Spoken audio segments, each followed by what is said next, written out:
Tonight, it's almost certain to rain. I don't know how much, but it's about 100% that it's going to rain.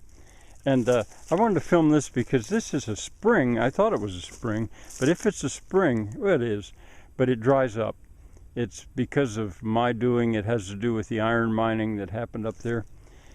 And I wanted to show that water is coming here, though, from a weir, the confluential weir, I call it. This isn't where I'm currently working, but it's close.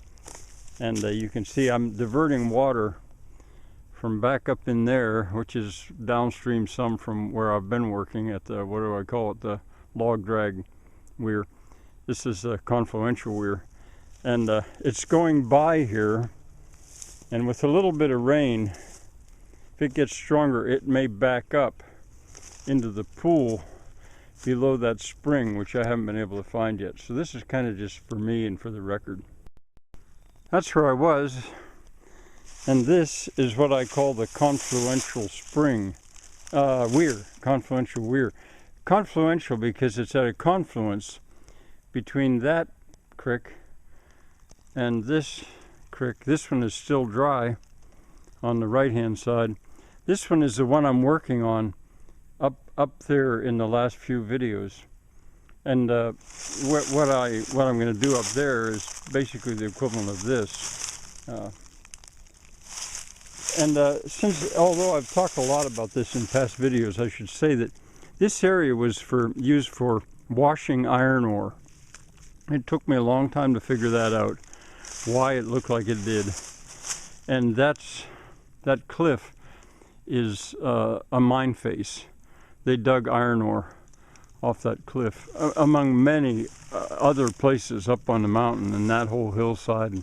But anyway, they washed the ore here, and so they wanted water for that as well. I'm working sort of over their work.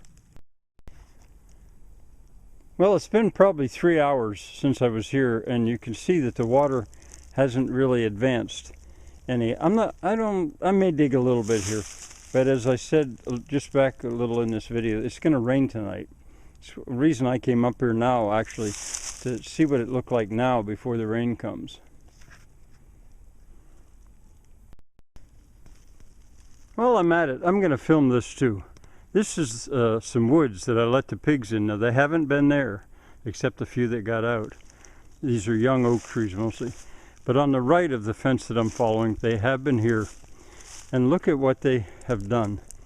Looking for old acorns, I suppose, or maybe even new acorns, but you can see that they've just been doing easy rooting in the oak leaves all over the place. I wanted to film this before it rains because it's bound to look quite different when all this detritus gets wet. I've just come out of the woods, and there you can see the same contrast. I filmed this a little earlier in this video. I showed it.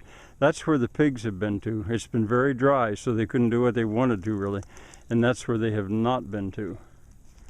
We'll see what they do once the rain softens the sods. Here's what their rooting looks like out here where the soil is so shallow. There's very little soil over this strip mined area. Maybe a better place to show you is down here. Now this is where they dug their way up into the hill.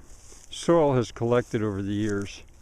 That's a pile of brush that I'm going to burn because it's full of nails and stuff. The pigs will love that site.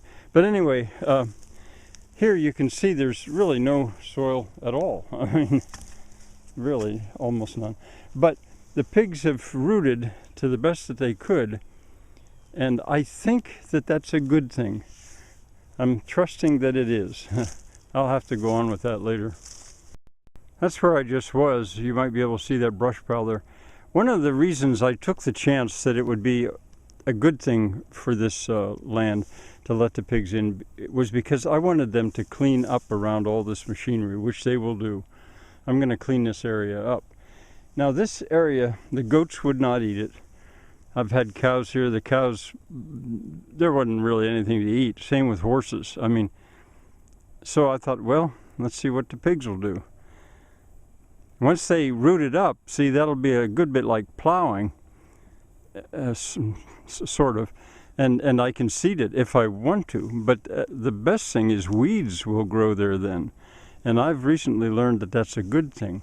All those white-topped weeds down there, that's because the pigs have been there and because it's irrigated.